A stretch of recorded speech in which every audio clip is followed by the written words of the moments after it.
നമസ്കാരം. ഇന്ന് ആദിശങ്കരാചാര്യരുടെ ജയന്തി ദിനമാണ്. ആധുനിക ഭാരതത്തിൽ ഇപ്പോൾ ഈ വർത്തമാനകാല ഭാരതത്തിൽ ശങ്കരാചാര്യരുടെ ആശയവും അദ്ദേഹത്തിൻ്റെ ശൈലിയും മുഴുവൻ ഭാരതത്തിലും അതിൻ്റെ പ്രസക്തി വർദ്ധിച്ചു വരികയാണ്. കാരണം ഇപ്പോൾ ലോകമെങ്ങും സംഘർഷം വർദ്ധിച്ചു വരികയാണ്. ഭാരതത്തിൽ മാത്രമല്ല, ലോകത്തിലെവിടെയാണെങ്കിലും സായുധ സംഘർഷത്തിൻ്റെ കാലം വർദ്ധിച്ചു വരികയാണ്. ഇക്കാലത്ത് ശങ്കരാചാര്യരുടെ ആ പ്രവർത്തനത്തിൻ്റെ അടിസ്ഥാനം എന്ന് പറയുന്നത് വാദേ വാദേ ജായതേ തത്വബോധ എന്നായിരുന്നു.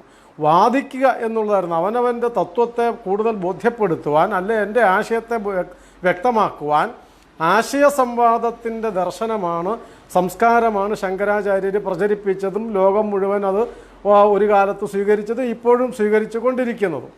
ഈ ആശയസംവാദത്തിലൂടെ സമൂഹത്തെ സ്വാധീനിക്കുവാനുള്ള ഒരു ദർശനം മുന്നോട്ട് വെച്ച ഭാരതം അത് മുൻപും അങ്ങനെ തന്നെയാണ് ചെയ്തത്, ഇപ്പോഴും അങ്ങനെ തന്നെയാണ് തുടർന്നു പോരുന്നത്. അങ്ങനെ ഒരു ആണ് ഭാരതത്തിൻ്റെ ആദർശം തന്നെയാണ്. ആ ഭാരതത്തിൻ്റെ ആദർശത്തെ പിന്നീട് ആധുനിക ലോകം, ആധുനിക ഭാരതം, ആധുനിക കേരളം ഉപേക്ഷിച്ചതാണ് ഇന്നുള്ള ദുരന്തങ്ങൾക്കും അല്ലെ അബദ്ധങ്ങൾക്കും അപകടങ്ങൾക്കും സംഘർഷങ്ങൾക്കും ഒക്കെ കാരണം. 1989 കാലടിയിൽ നടന്ന ശങ്കരാചാര്യരുടെ ജയന്തി ആഘോഷത്തിനോടനുബന്ധിച്ച് നടന്നൊരു വലിയ സെമിനാർ ഉദ്ഘാടനം ചെയ്തത് കേരളത്തിലെ ഏറ്റവും ആദ്യത്തെ മുഖ്യമന്ത്രിയായിരുന്ന, അല്ലെങ്കിൽ കമ്മ്യൂണിസ്റ്റ് ബുദ്ധിജീവിയായിരുന്ന EM ശങ്കരൻ നമ്പൂതിരിപ്പാടാണ്.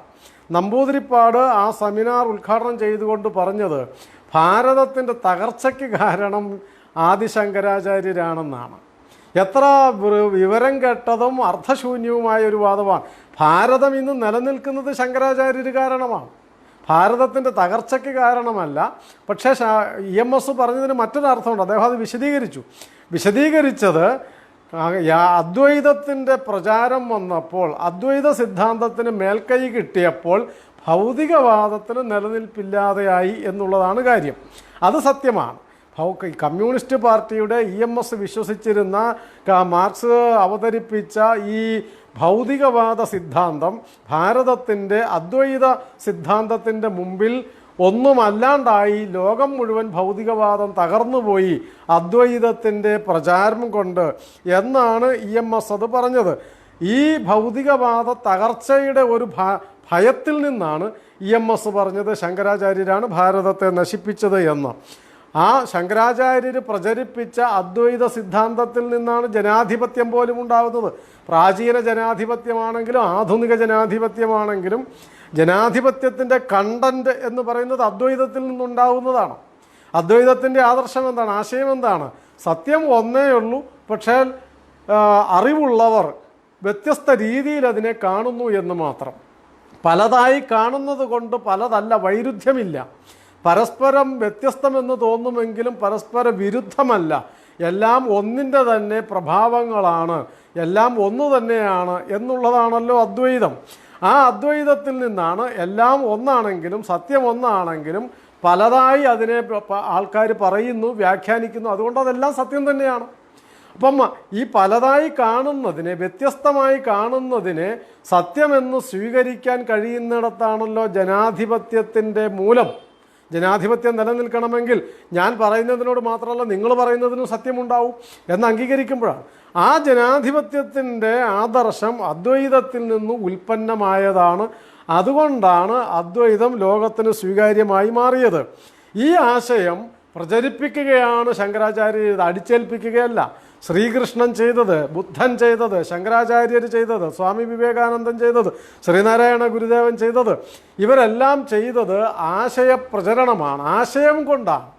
ശ്രീനാരായണ ഗുരുദേവൻ അദ്വൈത ആശ്രമം ആലുവായി സ്ഥാപിച്ച അദ്വൈത ആശ്രമം, ശങ്കരാചാര്യർ പ്രചരിപ്പിച്ച അദ്വൈതം തന്നെയാണ് ഗുരുദേവനും പ്രചരിപ്പിച്ച് അതിനുവേണ്ടി ആശ്രമം സ്ഥാപിച്ചു. അവിടെ നടത്തിയ മതമഹാസമ്മേളനത്തിൽ ഗുരുദേവൻ പറഞ്ഞില്ലേ, വാദിക്കാനും ജയിക്കുവാനുമല്ല, അറിയാനും അറിയിക്കുവാനുമാണ്. അങ്ങനെ ആശയം അറിയുവാൻ സംവദിക്കുവാൻ എന്നുള്ള ഒരു സംസ്കാരമാണ് ഭാരതത്തിൻ്റെ അദ്വൈത സിദ്ധാന്തത്തിൽ നിന്ന് ഉൽപ്പന്നമായത്. ഭാരതീയ ഋഷിമാരെല്ലാം ഈ ആശയ സംവാദമാണ് സ്വീകരിച്ചത്. പക്ഷേ ആധുനിക പാശ്ചാത്യ ലോകവും സെമറ്റിക് സങ്കല്പവും കമ്മ്യൂണിസവും ഒക്കെ ആശയത്തിന് പകരം ആയുധം എടുത്തതാണ് തകർച്ചയ്ക്ക് കാരണം. ആ ആയുധം എടുത്തതാണ് ഇന്ന് ലോകം മുഴുവൻ സംഘർഷഭരിതമായി മാറുവാൻ കാരണം. കോടാനുകോടി മനുഷ്യൻ കൊല്ലപ്പെടുവാനും ആക്രമിക്കപ്പെടുവാനും ഒക്കെ കാരണം. അത് മതത്തിൻ്റെ പേരിലായാലും രാഷ്ട്രീയത്തിൻ്റെ പേരിലായാലും പ്രത്യയശാസ്ത്രത്തിൻ്റെ പേരിലായാലും. ഏതായാലും അത് മറ്റൊരു വിഷയമാണ്.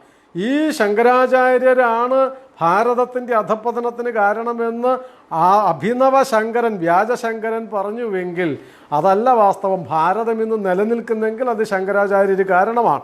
ഒരു കാലത്ത് ബുദ്ധൻ്റെ കാലത്തിന് ശേഷം പിന്നീട് ഭാരതം ശിഥിലമായി തുടങ്ങിയപ്പോൾ, മതപരമായ ശൈഥില്യമുണ്ടായപ്പോൾ അദ്ദേഹം ഭാരതത്തിൻ്റെ ഐക്യം കാത്തു സൂക്ഷിക്കാൻ വേണ്ടി ഒരു വലിയ ഭാരതത്തിൻ്റെ ഒരു വലിയ മതിൽ, അതിർത്തി മതിൽ സൃഷ്ടിക്കുകയാണ് ശങ്കരാചാര്യർ ചെയ്തത്.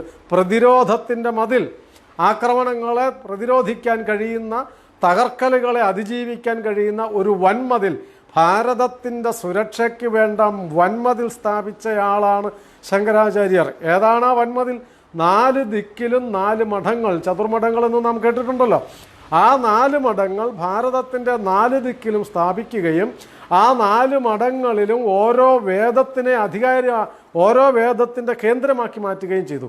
4 വേദങ്ങൾക്ക് 4 മഠം, 4 മഠവും ഭാരതത്തിൻ്റെ തത്തുല്യമായ ആംഗിളിൽ ഭാരതത്തിൻ്റെ 4 അതിർത്തികളിൽ സ്ഥാപിച്ചു. അങ്ങനെ ഭാരതത്തിൻ്റെ ഐക്യത്തെ നിലനിർത്തുവാൻ വേദത്തിൻ്റെ അടിസ്ഥാനത്തിൽ ഭാരതത്തിൻ്റെ ഐക്യത്തെ പുനഃസ്ഥാപിക്കുകയാണ് ശങ്കരാചാര്യർ ചെയ്തത്. എന്ന് മാത്രമല്ല, 4 ദിക്കിലും അതിൻ്റെ ആചാര്യന്മാരാവുന്നത് മറ്റൊരു എതിർ ദിക്കിലുള്ള സ്ഥലത്തു നിന്നുള്ള ആളാണ്. ഇപ്പോൾ ഉദാഹരണത്തിന് ബദരിയിൽ ആശ്രമത്തിൽ മലയാളിയായിട്ടുള്ള ഒരാളാണ് അവിടുത്തെ അധിപനാവേണ്ടത് എപ്പോഴും, എല്ലാ കാലത്തും, അക്കാലം തൊട്ട് നൂറ്റാണ്ടുകളായിട്ട്. അതുപോലെ ശൃംഗേരിയിൽ കാശ്മീരിൽ നിന്നുള്ള ഒരാൾ വേണം അധിപതിയാവാൻ, വടക്കേ അറ്റത്ത് നിന്ന് തെക്കേ അറ്റത്തേക്ക്. ഇങ്ങനെ ഭാരതത്തിൻ്റെ ഐക്യം ആശയതലത്തിൽ, വേദത്തിൻ്റെ അടിസ്ഥാനത്തിൽ, ഭൂമിശാസ്ത്രപരമായും ഒക്കെ ഐക്യം സൃഷ്ടിച്ച ആളാണ് ശങ്കരാചാര്യർ. അതുകൊണ്ടാണ് നമ്മളൊക്കെ ഇന്ന് ഭാരതീയനാണെന്ന് പറഞ്ഞ് ജീവിക്കാൻ കാരണം. മറ്റൊന്ന്, അനേകം മതങ്ങളൊക്കെ ഉണ്ടായി, ഏകം സത് എന്ന് പറഞ്ഞെങ്കിലും അനേകം മതങ്ങളുണ്ടായി. കുറേ കാലം കഴിഞ്ഞപ്പോൾ അത് തമ്മിൽ തർക്കമായി, സംവാദം തർക്കമായി, തർക്കം വഴക്കായി, വഴക്ക് കലഹമായി മാറിയപ്പോൾ അത് ഭാരതത്തിൻ്റെ നാശത്തിന് കാരണമാകുന്നുവെന്ന് ബോധ്യമായ ശങ്കരാചാര്യർ എന്ത് ചെയ്തു? നിങ്ങളാരും തമ്മിൽ വഴക്ക് പിടിക്കണ്ട, എല്ലാ മതവും ആരാധ്യമാണ്. അതേ അദ്വൈതം അതും അദ്ദേഹം മറ്റൊരു തരത്തിൽ പ്രയോഗത്തിൽ കൊണ്ടുവന്നു. എല്ലാ ഷൺമതസ്ഥാപനം എന്നാണ് അതിന് പറയുന്നത്. ശൈവം, വൈഷ്ണവം, ശാക്തേയം, ഗാണപത്യം, കാർത്തികേയം, സൗരം, ഇങ്ങനെ ആയിരുന്നു 6 പ്രമുഖമായ മത ആരാധനകൾ അന്ന് ഭാരതത്തിലുണ്ടായിരുന്നു, പ്രമുഖമായത്. ഈ പറയുന്ന മതങ്ങൾ തമ്മിൽ നിങ്ങൾ വഴക്കടിക്കേണ്ട, നിങ്ങളുടേത് ഏതാണോ അത് കേന്ദ്രമാക്കുക, ബാക്കി 5 ചുറ്റിനും വയ്ക്കുക. എന്ന് വെച്ചാൽ നിങ്ങൾ ആരാധിക്കുന്നതിനെ മുഖ്യമായിട്ട് ആരാധിക്കുകയും ബാക്കിയുള്ളതിനെ തിരസ്കരിക്കാതിരിക്കുകയും ചെയ്യുക. ഇങ്ങനെ മതസംഘർഷം കൊണ്ട് ഭാരതം തകരും എന്ന ഘട്ടം വന്നപ്പോഴേക്കും ഷൺമത സ്ഥാപനത്തിലൂടെ ഭാരതത്തിൻ്റെ ഐക്യത്തെ വീണ്ടും മറ്റൊരു തരത്തിൽ, മതപരമായ തരത്തിൽ പുനഃസ്ഥാപിച്ചയാളാണ് ശങ്കരാചാര്യർ. സന്യാസി സമ്പ്രദായങ്ങൾ ഓരോരുത്തരും ഇഷ്ടമുള്ളതുപോലെ സന്യാസികളാവുന്നു, പരസ്പരം വിരുദ്ധമാണ് എന്നുള്ള തരത്തിൽ പ്രചരിപ്പിക്കുന്നു. ഇപ്പോഴും നമ്മുടെ കേരളത്തിലൊക്കെ കമ്മ്യൂണിസ്റ്റുകാർ പറയുന്നില്ലേ, ഗുരുദേവൻ്റെ സന്യാസം ഒന്ന് വേറെ തന്നെയാണ്, ഗുരുദേവൻ്റെ അദ്വൈതം വേറെയാണ്, ഗുരുദേവൻ്റെ ആത്മീയത വേറെയാണ്, ചട്ടമ്പിസ്വാമിയുടെ ആത്മീയത വേറെയാണ്. ഇങ്ങനത്തെ വിവരം കെട്ട കാര്യങ്ങൾ പണ്ടും ചിലരൊക്കെ പറഞ്ഞിരുന്നു. അങ്ങനെ പറഞ്ഞ് വഴക്കടിച്ചപ്പോൾ എന്ത് ചെയ്തു ശങ്കരാചാര്യർ? ആരും വഴക്കടിക്കണ്ട, എല്ലാ സന്യാസ സമ്പ്രദായങ്ങളും ശരിയാണ്, അതിനെയെല്ലാം ക്രമീകരിച്ച് ദശനാമി സമ്പ്രദായം ഉണ്ടാക്കി. 10 പേരുകളിൽ ആ സന്യാസം സ്വീകരിക്കുന്നവരൊക്കെ ഇതിലേതെങ്കിലും ഒന്നിൽ പെടും. ആനന്ദ എന്നോ അല്ലെങ്കിൽ സരസ്വതി എന്നോ പുരി എന്നോ ഒക്കെ അവസാനിക്കുന്ന തരത്തിലുള്ള ദശനാമി സമ്പ്രദായം സന്യാസത്തിന് ക്രമീകരിച്ചുണ്ടാക്കിയതാണ് ശങ്കരാചാര്യർ ചെയ്തത്. അങ്ങനെ അതിനെയും ഒരു ക്രമപ്പെടുത്തുകയും ഒക്കെ ചെയ്തു. ഇങ്ങനെ ഭാരതത്തിൻ്റെ ആത്മീയമായ വൈവിധ്യങ്ങൾ വൈരുദ്ധ്യമാകാൻ തുടങ്ങിയപ്പോൾ അതിനെ ക്രമീകരിച്ച് സന്യാസ സമ്പ്രദായങ്ങളെ, ആത്മീയാചാര്യന്മാരെ മുഴുവൻ ഒരു ചരടിൽ കോർത്തിണക്കി മുഴുവൻ ഭാരതത്തിനെയും ഏകോപിപ്പിച്ചു.